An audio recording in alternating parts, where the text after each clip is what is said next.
C'est pas un métier, médecin. C'est quoi? Une espèce de malédiction. Quoi de neuf aujourd'hui, docteur? Mes yeux ne verront pas ce qui s'y passe. Ma langue taira les secrets qui me seront confiés. Voix de médecin, le podcast de témoignages de What's Up Doc qui vous emmène dans l'intimité de l'exercice médical.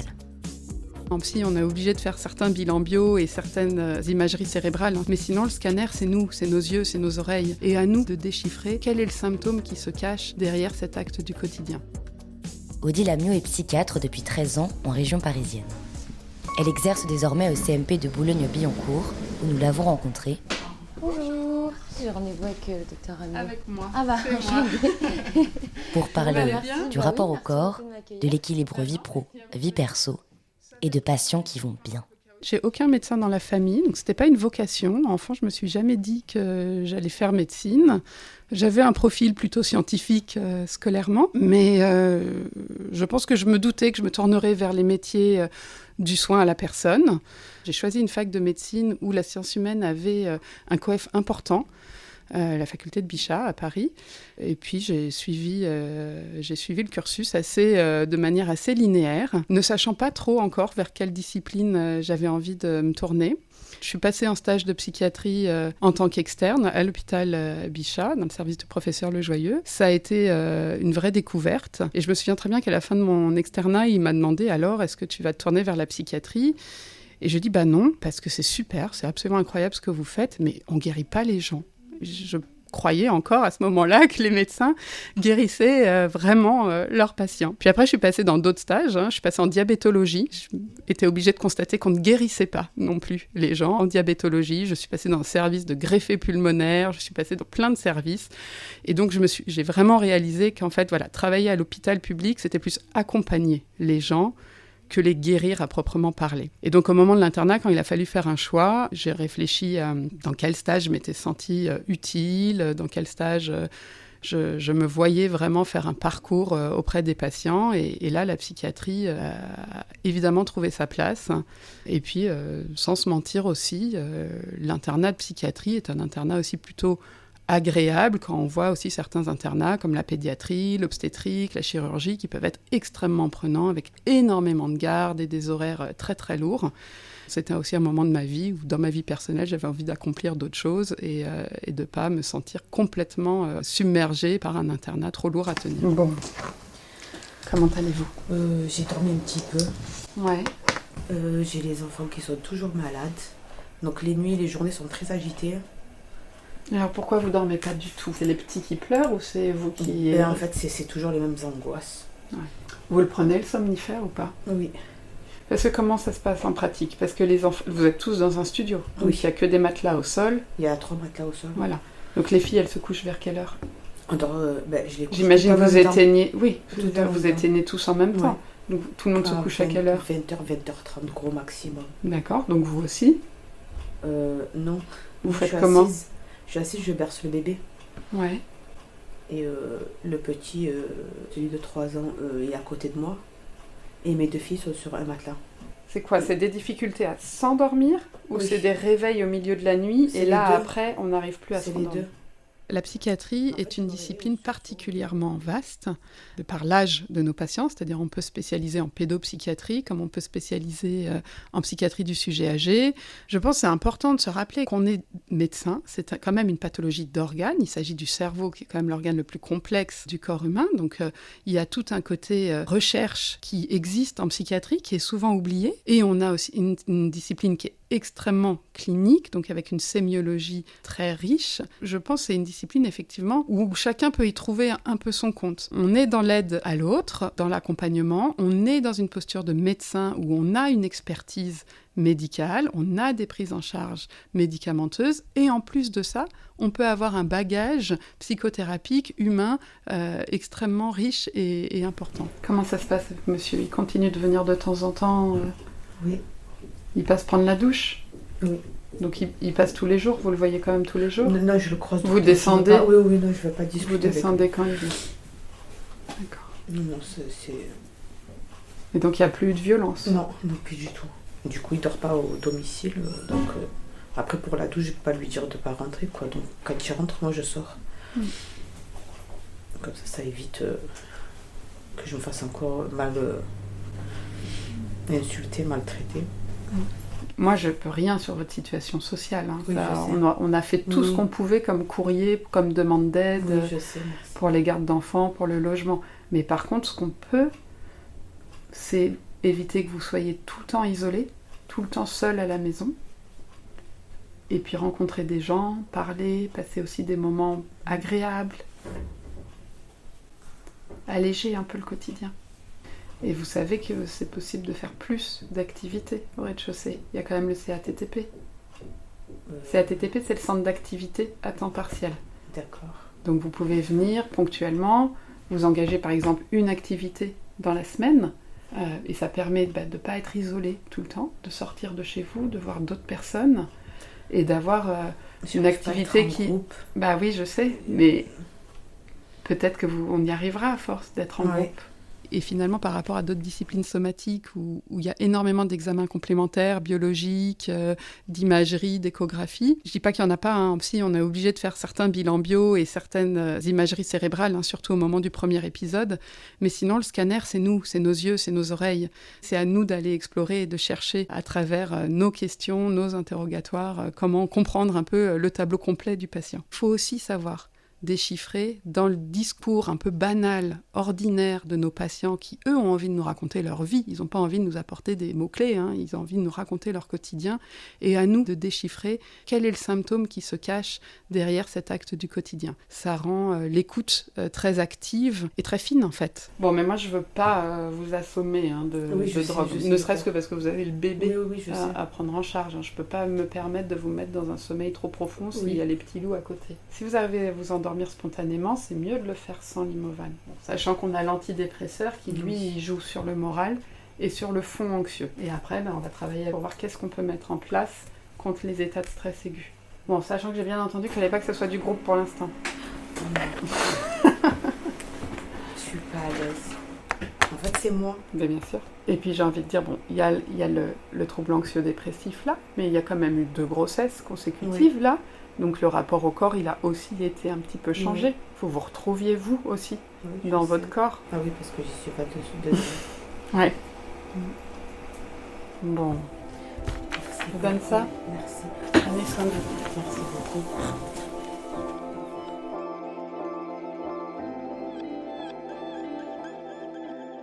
Pendant l'externat, du coup, au tout début des études, je me souviens qu'on était donc un petit groupe d'externes. Hein, on suivait notre interne ou notre chef de clinique dans différents services.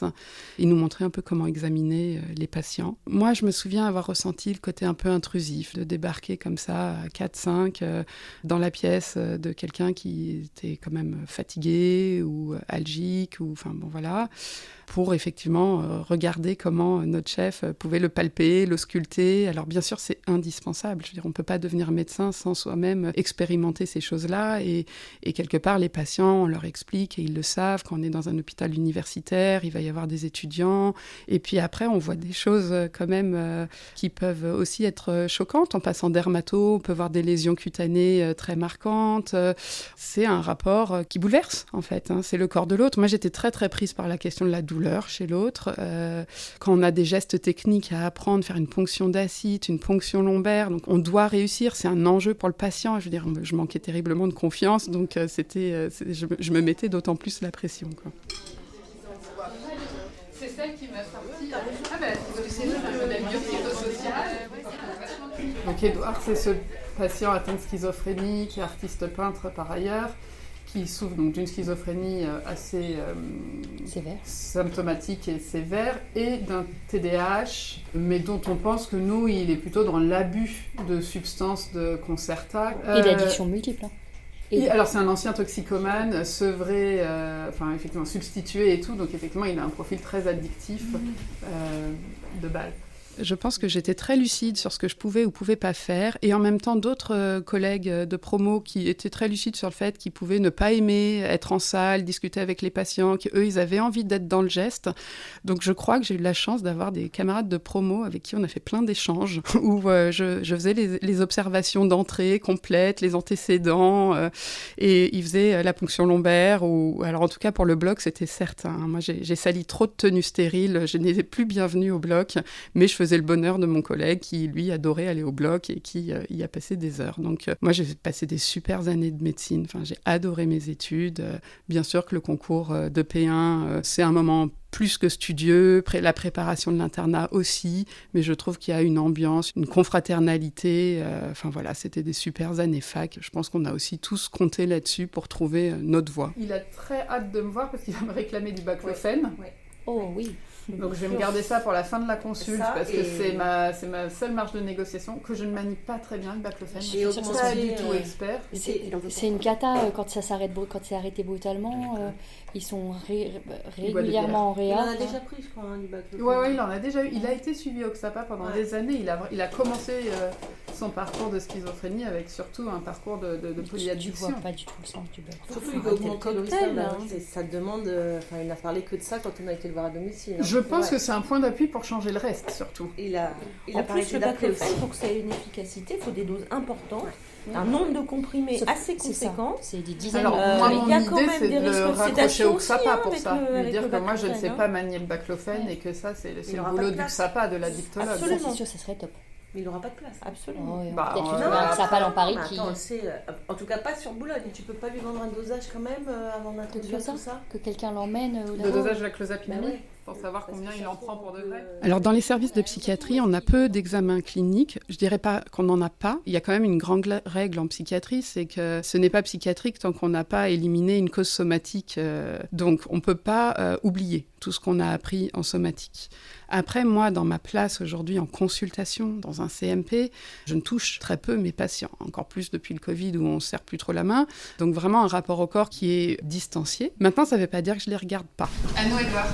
Merci. Tenez, c'est vous. C'est pour me le montrer. Non, c'est vous. Pour me l'offrir. Oui, je vous assure, je tenais à le faire. Bon, bah dis donc, mon bureau va devenir un lieu d'exposition. Ouais. Vous aimez bien? Bah oui. Et alors, est-ce que y a Alors, quelque il y a chose... écrit Love, L-O-V-E, amour, en boucle, en boucle, en boucle. Et ça c'est pour ma 3e expo. Bah dis donc. Ouais, donc je la prépare. Très bien. Par contre, je vous Bah, parlais, écoutez. on commence le rendez-vous médical. Oui, on commence le D'accord. rendez-vous Vous médical. savez, un peu, j'aimerais bien vous quand même mettre ça en bonnet du forme, bien signé derrière et tout. À vous. Voilà. Bah merci. Je vous en prie. Bon, je le pose là temporairement. Les médicaments peuvent avoir des effets secondaires qui peuvent se manifester dans leur marche, dans leur posture. Ce sont des patients qui, malheureusement, sont très stigmatisés et ont souvent des soins somatiques qui ne sont pas à la hauteur, soit parce qu'eux-mêmes ne pensent pas à consulter, soit parce que quand on est schizophrène et qu'on arrive aux urgences, on a vite fait de nous dire bah, celui-là, il est schizophrène, il dit n'importe quoi, il ressort, sans avoir eu un examen clinique complet. Alors, on a beaucoup de choses à discuter quand même sur le plan médical. Ouais. Moi, j'ai été quand même très inquiète, Edouard, parce qu'on m'a décrit que ces dernières semaines, vous étiez très replié à la maison, que Je travaille, je prépare. l'appart était... Non, le là-bas, il est bien rangé. Hein. Mais dans un atelier, c'est toujours un peu. C'est bon signe, c'est qu'il se passe des choses, que je suis en création. Oui, alors on dit aussi j'entends ce que souvent que l'appartement est dans le même état que ce qu'il y a à l'intérieur de la tête. Il y a eu des passages infirmiers, je pense, qui ont été compliqués, Edouard, non? Non, c'est jamais compliqué, elles sont adorables. C'est que des fois, c'était un peu, très mal rangé. C'est Il y a arrivé. eu des moments où il y a eu beaucoup de consommation d'alcool. Oui, je voudrais du baclofen d'ailleurs pour régler ça, parce que à chaque fois, ça a marché très bien et j'ai arrêté de boire très D'accord. rapidement. Mais qu'est-ce qui s'est passé pour que vous mettiez à consommer autant de bière à la maison? C'est que j'ai des voisins du dessus. Il y en a que ça a rendu très jaloux et ils me disent des trucs très méchants. Mais qu'est-ce qui vous fait dire qu'ils sont jaloux? Qu'est-ce qui s'est passé? Parce qu'ils me disent que les juifs sont des scatophiles, des nazis et des escrocs. C'est ce qu'on peut dire de pire à des juifs. Mais donc ils viennent frapper à votre porte? Non, et non, vous mais je disent les ça. entends. On entend quand ils Vous parlent les fort. entendez? Ouais, ils sont malades, je veux dire. Ouais. Donc vous entendez les voix de vos voisins à travers les murs, vous critiquez. C'est ça. Mais là, je peux faire avec. C'est Et juste ça, qu'au ça niveau peut du pas être concertage, une ça m'aide hallucination? tellement. Non, je fais la différence. Ouais, c'est-à-dire les hallucinations, elles disent quoi? J'ai un patient, là, je venais d'arriver ici, qui est allé aux urgences pour un mal de ventre, un patient schizophrène, stabilisé dans son état, c'est-à-dire avec des propos délirants enquistés, pas en crise, mais il vivait avec un certain nombre de propos délirants, ce qui rend l'interrogatoire pour des somaticiens extrêmement compliqué, parce qu'eux, ils ne savent pas quel est son état de base, et déchiffrer un petit peu la plainte du patient au milieu de tous ces propos délirants. Mais cependant, ce patient, il est arrivé avec un courrier de son médecin généraliste. Et ce patient, il a été renvoyé chez lui, à son domicile, le soir même. J'ai récupéré le compte-rendu dans lequel il y a juste écrit plainte digestive d'un patient schizophrène, retour à domicile. Et le patient est décédé. 24-48 heures plus tard, effectivement, de quelque chose de digestif. Donc la famille a évidemment demandé l'autopsie et tout ça. Donc ça, c'est un exemple tragique. Compliqué, j'entends, pour les somaticiens, bien qu'il venait avec un courrier, donc peut-être qu'il aurait nécessité des examens complémentaires. Voilà, on ne peut pas toujours se fier au discours de nos patients. Alors quand il s'agit du somatique, je pense qu'il ne faut pas hésiter à faire les bilans, faire les examens, échographie, radio, tout scanner, tout ce qui peut nous aider à surtout ne pas passer à côté de quelque chose de somatique. Je dois rester attentive à leur corps. Alors votre famille a quand même été très inquiète sur la capacité de vivre en autonomie dans le studio sans vous mettre en danger. Mais quel danger? Quand vous êtes alcoolisé et que ça va pas... Ah, c'est pour ça que je demande du baclofène, oui, il faut que ça s'arrête. Vous avez pu dire, je crois que vous jetiez les bouteilles de bière par le balcon en disant, c'est en attendant de me jeter moi-même. Non, j'ai jamais dit ça. C'est vrai? J'ai jamais dit ça. Je crois que la famille avait hyper peur qu'il vous arrive quelque chose. J'ai jamais dit ça, c'est vraiment pas sympa. Ouais. Ah bah c'est pas contre vous, Edouard, c'est au contraire. Non mais imaginez des trucs pareils, j'ai jamais dit ça. Ouais. Vous avez déjà fait dans le passé des tentatives de suicide? Il y a longtemps, j'en ai eu une, oui, mais c'est plus du tout à l'ordre du jour. Là, je prépare mon expo. Ouais. C'est là où nous, on essaye d'être le plus utile possible. Je comprends. Pour que vous puissiez créer et vivre de votre peinture. Mais vous ne pourrez pas être bon dans la peinture si vous n'êtes pas bien. Parce que je me tue à vous dire, c'est que si j'arrivais à ce que mon cerveau ne soit pas en effervescence, parce que j'ai pas assez de traitement, mais plutôt en arborescence comme j'ai l'habitude avec des idées intelligentes, et ça irait beaucoup mieux. On est déjà à des doses archi-max de Concerta, ça vous le savez, Moi j'ai peur pour votre cœur. J'ai été très chanceuse pendant mon internat parce que j'ai été peu confrontée à la mort. C'est surprenant pour 4 ans passés à l'hôpital public, ou alors, je sais pas, c'est moi qui voulais pas voir, ou parce que j'ai fait des stages en réanimation, j'ai fait des stages en cardiologie, donc il y a bien dû en avoir. Peut-être que c'est moi qui me préservais et qui rentrais pas dans les chambres à ce moment-là, qui gardais une certaine distance. Après, je pense qu'effectivement, il faut aussi avoir en tête qu'en psychiatrie, on sera évidemment confronté à la mort, alors moins souvent qu'en réanimation, c'est une évidence, et qu'on peut pas toujours l'éviter. J'ai connu divers décès dans l'unité d'hospitalisation. L'overdose d'un jeune qui s'était fait procurer des toxiques par des petits copains qui avaient des autorisations de permission et qui a fait l'overdose dans sa chambre, qui a été retrouvé par l'infirmière lors du passage de fin d'après-midi. Donc ça, c'était vraiment terrible comme sentiment de ne pas avoir pu le protéger suffisamment. On se dit pas qu'à l'hôpital, c'est là qu'il va faire son overdose. Et en même temps, l'hôpital, c'est pas une prison. On fouille pas les gens quand ils rentrent, quand ils sortent. On peut pas tout contrôler, même si on est d'une vigilance extrême.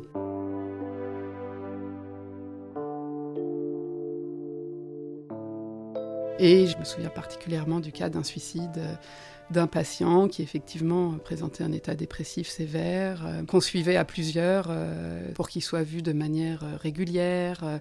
Je me souviens avoir sollicité ma chef le vendredi soir disant « faut vraiment que tu le vois, je suis pas sereine ». Et elle me disait « écoute, c'est moi qui suis d'astreinte samedi matin, ça tombe bien, je serai là aussi ». Donc vraiment le sentiment qu'on était conscient de la sévérité de la situation et que toute l'équipe était mobilisée. Le patient nous tenait des propos presque rassurant en disant « mais oui, je suis très suicidaire, mais vous inquiétez pas, je ferai pas ça ici, je vous ferai pas ça à vous ». Et le lendemain, on l'a retrouvé pendu à la poignée de porte avec son écharpe, en fait. Et ça a été un gros choc pour tous.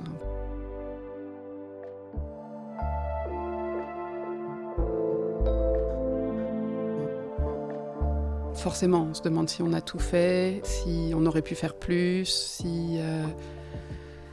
on se remet en question. On parle beaucoup, on débriefe. Bien sûr, on a des réunions pour reprendre ça en équipe, des réunions de soutien, où effectivement, je pense que on essaye de revoir tout ce qu'on a fait et surtout de ne pas se culpabiliser, de ne pas chercher le tort de qui que ce soit. Je pense que dans les équipes, tout le monde fait de son mieux. On peut passer à côté d'un signe, de quelque chose qu'on n'aurait pas vu, mais encore une fois, on n'est pas tout puissant, on ne peut pas tout éviter, on ne peut pas prédire les actes de nos patients. Donc oui, on débriefe beaucoup, on parle beaucoup. Moi, j'étais accusée d'avoir des réunions trop longues, mais parce que c'est fondamental, en fait. C'est un partage d'informations qui est fondamental.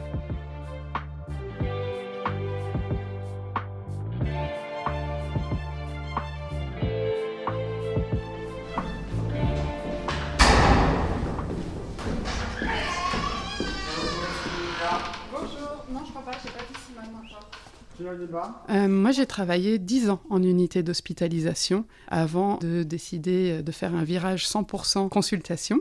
J'avais acquis beaucoup d'expérience. Je pense que c'est fondamental de rester plusieurs années à l'hôpital pour se former et quand même acquérir un certain nombre de compétences. Mais j'avais envie de diversifier ma manière de pratiquer la psychiatrie, d'accompagner mes patients. Et ça, je pense, c'est le plus grand changement. Je suis passée d'une prise en charge de la crise où c'est finalement le médecin qui a un regard assez paternaliste sur ce qu'il faut faire pour aller mieux parce que le patient, il n'est pas en état à ce moment-là de consentir ou de comprendre ce qui se passe pour lui et de comprendre finalement quels sont les meilleurs soins pour lui, à un état où j'accompagne complètement mes patients dans leur quotidien, dans leur souffrance, dans leur démarche. Ça, c'est la grande chance de travailler en consultation, c'est qu'on a l'opportunité de voir des patients qui vont bien, qu'on a connus peut-être à des moments où ils n'allaient pas bien, ou qu'on récupère en sortie d'hospitalisation, et qu'on voit, qu'on accompagne jusqu'à ce qu'ils aillent bien. Et oui, j'ai cette grande chance, c'est que sur une grande partie de ma journée, je vois des patients qui vont bien et qui viennent me dire que ça continue d'aller bien. Alors, comment allez-vous ?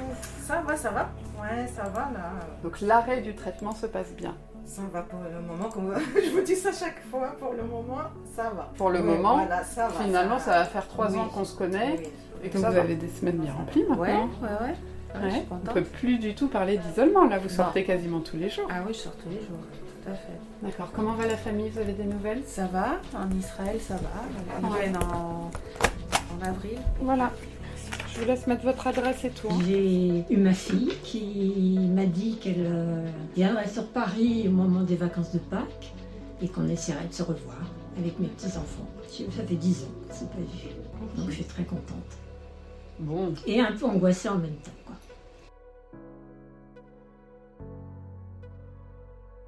J'ai des très beaux souvenirs de patients qui peuvent revenir et dire effectivement qu'on a servi, qu'on leur a sauvé la vie, qui traversaient une période de dépression où pour eux tout était fini, il n'y avait pas d'issue et qui, grâce à la prise en charge médicamenteuse, mais pas que, complète, aujourd'hui se sont sortis de leur état dépressif, ont réintégré leur vie professionnelle, ont une vie familiale épanouie et qui, se surveillent, prennent soin d'eux dans l'idée de ne pas rechuter, mais qui peuvent dire quand même qu'ils ont tourné cette page-là. Donc ça, c'est un mail que j'ai reçu d'une de mes patientes que je suivais il y a plusieurs années. Donc là, j'ai « Bonjour Dr Amiot, je rentre d'Égypte où j'ai fait un magnifique voyage. Le boulot se passe bien. J'avais l'habitude de prendre un anxio les jours où je travaillais.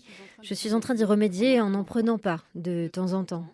Lundi, par exemple, je n'en ai pas pris et mardi, un demi. Bref, je fais attention à ma santé. J'espère que vous allez bien. Cette patiente-là, je l'ai rencontrée à l'hôpital où elle a été hospitalisée via la police et les pompiers parce qu'elle était dans un état de décompensation délirante sur un trouble de l'humeur. C'est rare, mais ça existe. Elle lançait des choses par la fenêtre. Elle était complètement désorganisée et délirante. Maintenant, je suis en relation avec une aide ménagère privée. Elle m'a rendue très heureuse de voir mon appartement rutilant. C'est un vrai cadeau. Je m'en remets pas. Ma vaisselle est faite à la seconde depuis son passage. Très isolée, en rupture avec sa famille, ses amis. Donc elle est arrivée en situation de crise absolue à l'hôpital, absolument dans un déni de ce qui se passait et de la dangerosité de ce qui pouvait se passer. Et ça a été un gros travail pour pouvoir établir un lien de confiance, qu'elle puisse se livrer effectivement sur son ressenti. Bonjour Dr Amiot, j'espère que vous allez bien et que votre nouveau poste vous plaît. Je vais bien. On a traité la dépression, elle restait très très fragile, très anxieuse. elle n'arrivait pas du tout à réinvestir une vie sociale. Et puis j'ai décidé de la suivre moi-même au CMP à la sortie de l'hospitalisation parce qu'elle me l'a demandé, parce que le lien de confiance était assez fort. Et donc pendant des années, j'ai continué à la suivre. On a remis une pierre après une autre, reconstruire un peu l'édifice, nettoyer chez elle, être capable d'inviter quelqu'un, se remettre à sortir un petit peu, faire un peu de sport, réinvestir son métier. Quand je vois qu'elle fait des voyages, maintenant, je me dis qu'elle a quand même plus d'une corde à son arc aujourd'hui et qu'elle est capable de prendre soin d'elle et de continuer à avancer. Donc oui, c'est quand même un grand chemin qu'elle a parcouru.